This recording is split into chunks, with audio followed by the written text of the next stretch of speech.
Pak, sebentar Pak, soal pemilu di Aceh Pak, ini kan pemerintah memutuskan memperpanjang operasi militer di Aceh. Anda sendiri menyatakan itu sebagai pertanda bahwa pemilu di Aceh bisa berjalan lancar. Enggak, buat KPU sebenarnya yang penting adalah ya situasi yang aman untuk menyelenggarakan pemilihan umum. Nah, situasi yang aman ini kan sekarang kan kita belum bisa prediksi ya.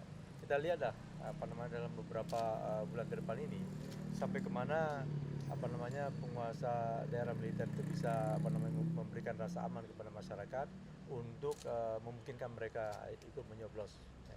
Kalau pendataan pemilih sampai saat ini? Itu masih terkendala ya. Jadi saya kira belum sampai 70%. Pengamanan yang begitu ketat apa nanti nggak dikhawatirkan akan mempengaruhi kebebasan? Makanya, jadi itu yang kita lihat bagaimana caranya. Jangan sampai situasi itu kan seperti pemilu 99 ya, di mana sampai ke TPS pun aparat melakukan pengawalan ya. Kalau itu berlangsung pasti pemilunya sana akan demokratis ya. Ada penolakan misalnya dari KPU Pak agar penjagaan jangan terlalu ketat? Oh tidak, kita belum. Kita masih menunggu perkembangan dulu ya. Karena kalau sekarang kalau kita bicara kan masih terlalu dini ya. Jadi kita tunggu saja nanti seberapa jauh hasil pembinaan keamanan di Aceh. Pak, di rapat ini apakah nanti juga memberikan usulan agar masyarakat ini tidak berkaitan dengan masalah pemilu di Aceh ya. Saya datang kemari untuk memberikan laporan mengenai persiapan penyelenggaraan pemilihan umum 2024 secara keseluruhan. Saya mengajukan mengenai pengamanan objek vital. Karena beberapa hari yang lalu saya menerima kedatangan tamu dari British Petroleum yang berkaitan dengan proyek Tangguh.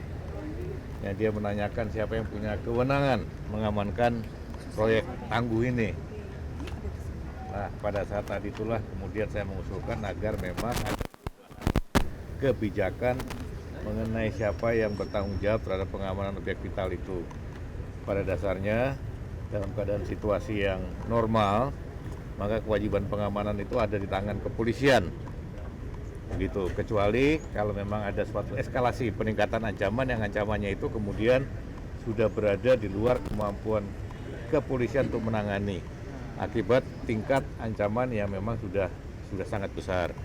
Misalnya ancaman dari invasi negara lain atau ancaman serangan udara. Nah, kalau kita memang sudah memprediksi adanya ancaman seperti itu, maka baru TNI dikerahkan untuk mengamankan wilayah itu, objek-objek itu. Tapi sebelumnya ya menjadi tugas dan kewenangan kepolisian begitu. Untuk di Aceh Masihkah berada dalam kewenangan kemampuan kepolisian untuk menangani apa enggak? Kalau memang kita menganggap dalam analisa pertimbangan kita bahwa itu ancamannya sudah di luar kemampuan dan kebetulan karena itu kondisi atau status daerah yang dinyatakan darurat militer, maka TNI yang punya tugas pengamanan. Tapi begitu nanti ancamannya sudah menurun pada tingkat ancaman biasa, ya kita kembalikan kepada kepolisian. Kira-kira kalau diperpanjang berapa lama Pak? Strategi ya Pak ya? Berapa lama Pak diperpanjangnya Pak? Apanya itu? Diperpanjang darurat militer ya? Iya, bukan TNI yang memperpanjang, pemerintah nanti tanya Pak Bambang Yudhoyono. Usulan dari TNI ada Pak? Hah? Usulan dari TNI? Nggak ada, kita nggak mengusulkan apa-apa, kita hanya menyampaikan kondisi situasi yang ada. Kita hanya ingin mengingatkan agar supaya ada sesuatu rasa yang nyaman bagi masyarakat di Aceh. Jangan setiap kali ada suatu perubahan policy. Akibatnya masyarakat terombang-ambing. Satu sisi mereka merasa terganggu dengan keberadaan GAM, tapi setelah kita masuk merasa aman, begitu kita harus meninggalkan lagi, ya GAM-nya kembali mengancam masyarakat. Hal seperti itu kan tidak mengenakan bagi masyarakat. Panglima masalah Ersa dan Terus bagaimana Pak? Tanya sama Ishak Daud dong. Yang ditanya Ishak Daud. Enggak, strateginya bagaimana Pak? Ya strateginya agar wartawan yang ke sana ya sesuai dengan prosedur yang diterapkan oleh keamanan supaya tidak lagi disandera oleh GAM. Untuk Ersa sendiri gimana cara pembebasan? Upaya untuk membebaskan Ya. Pemerintah. Udah.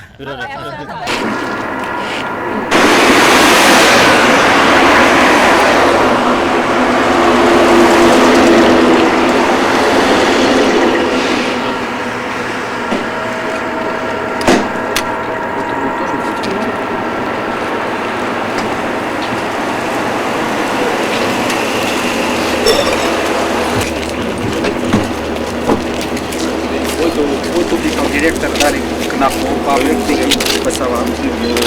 Mr. Bregman, Wakil General Director Sukhoi Company. Я вот сегодня. Но у нас своя статистика. Недавно постоянно сам.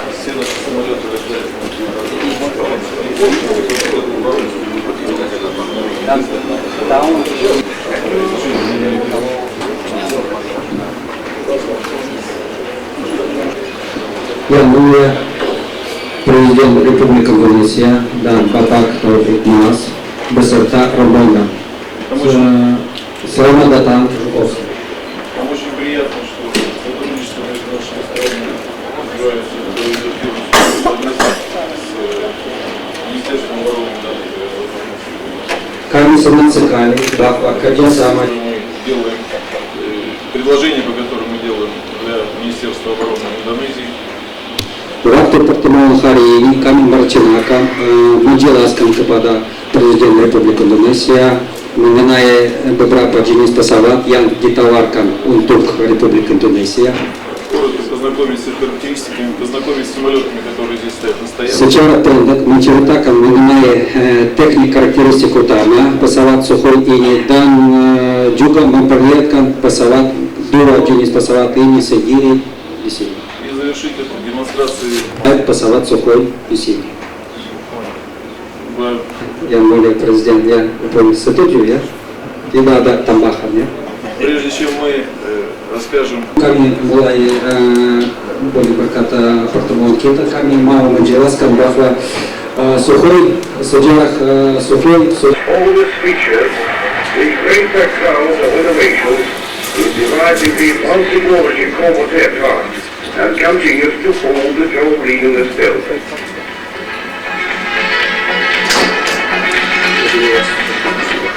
All aircraft operated by the airports of Russia bear the Sukhoi manufacturer logo.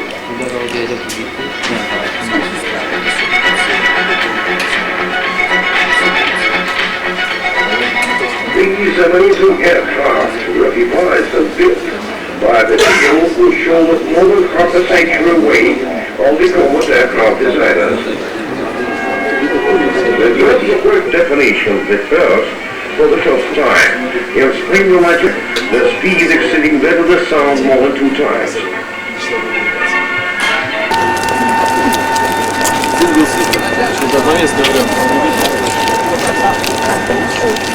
Ini pesawat berkursi satu.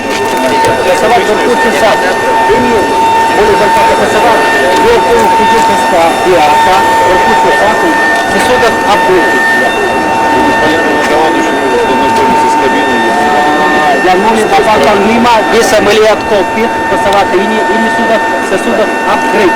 Ini pesawat Garda, dari которого последствия получил. Мы здесь самое.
Pagi, gimana?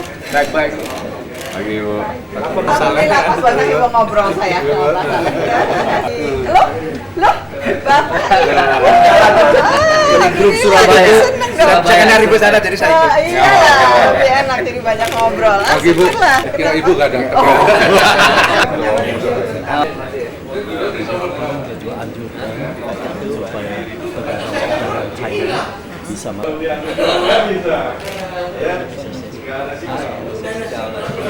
Underground nggak ada.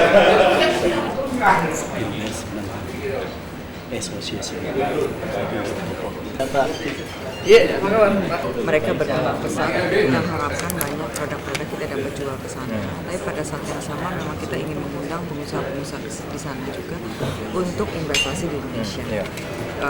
Sehingga kita dapat bekerja sama lebih erat dan melihat Indonesia sebagai tempat satu potensi pasar yang cukup besar, mengingat kita sudah memperlakukan AFTA di antara negara ASEAN.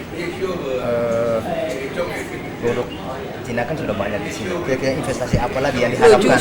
Yang diharapkan dari sana yang baru? Justru bukan begini. Banyak produk Cina datang ke sini belum diproduksi di sini. Mereka hanya kita hanya import saja dari sana. Justru harapan saya adalah mereka mau melakukan investasi di sini, sehingga dapat menyerap tenaga kerja lebih banyak dan sehingga tapi tetap bisa lebih kompetitif menjual produk di sini. Gitu. Jadi harapan saya jangan hanya sebagai importir gitu ya, tetapi atau eksportir, tetapi mereka mau melakukan investasi di Indonesia. Karena memang kita perlu banyak investasi untuk menyerap tenaga kerja. Kalau masalah keamanan, masalah visa itu apakah dari pemerintahan? Sekarang kan sudah terlihat ya bahwa keamanan di Indonesia ini sudah sangat baik dibandingkan tahun sebelumnya, dan pemerintah juga sangat committed untuk menjaga keamanan dan kenyamanan investor di Indonesia. Jadi ini juga yang ingin kita sampaikan ya, bahwa sebelumnya banyak pemberitaan negatif mengenai Indonesia, bahwa sebetulnya Indonesia itu tenang dan aman, dan kita sangat mendukung investasi baru untuk Indonesia. Apakah selama ini ada pengusaha Cina atau pengusaha asing ini yang masih mempertanyakan keamanan dan kenyamanan di sini? Maksud saya masih dalam arti kita jangan lupa ya bahwa belum lama yang lalu seperti CNN beberapa media-media asing masih memberikan gambaran yang negatif. Padahal kalau mereka datang ke sini, kemarin juga pengusaha-pengusaha Amerika yang ada di Singapura datang ke sini, mereka juga menyatakan bahwa semua berita-berita itu nggak